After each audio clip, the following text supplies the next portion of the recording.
وزارت امور داخله هفته معرفت با پلیس ملی کشور را راه اندازی نمود.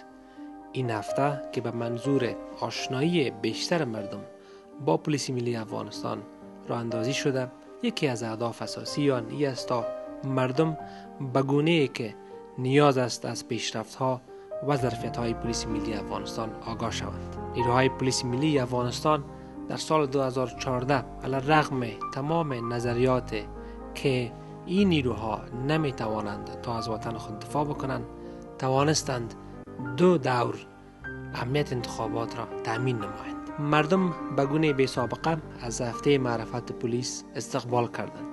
در هر کوچه و در هر جاده مردم از پلیس و از نیروهای پلیس ملی افغانستان که در خدمتشان قرار دارند به گونه‌ای که امروز لازم است حمایت میکنند و از این نیروها میخواهند تا به گونه‌ای که لازم است در تامین امنیت کشور سعی و تلاش نمایند. در برگزاری هفته معرفت با پلیس تعداد زیادی از بزرگان مردم افغانستان، اعضای محترم شورای ملی و میهمانایی که حضور داشتند، اونا بیشتر با پلیس ملی افغانستان آشنا شدند. آینده مطمئن و آینده باثبات کشور ما بر بازوان این نیروهای پلیس ملی افغانستان است که آینده افغانستان آینده باثبات خواهد بود.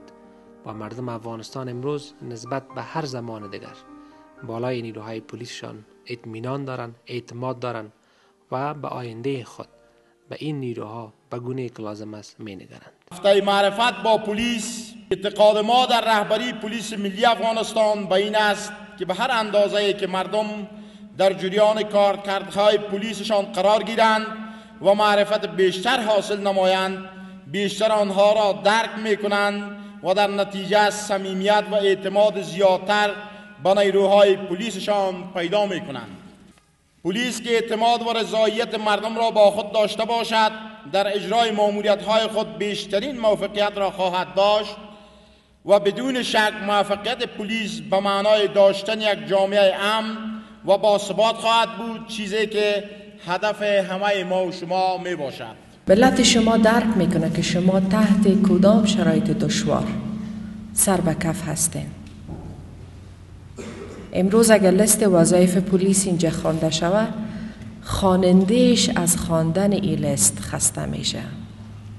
در یک وقت هم باید با تروریسم مبارزه کنه، هم باید تامین امنیت کنه، هم با مواد مخدر باید مبارزه کنه، با کشتش، زرش، قاچاقش، هم باید در تنفیذ قانون، هم ترافیک، هم سند تذکره، هم پاسپورت، خلاصه هر چیز مربوط شده به شما.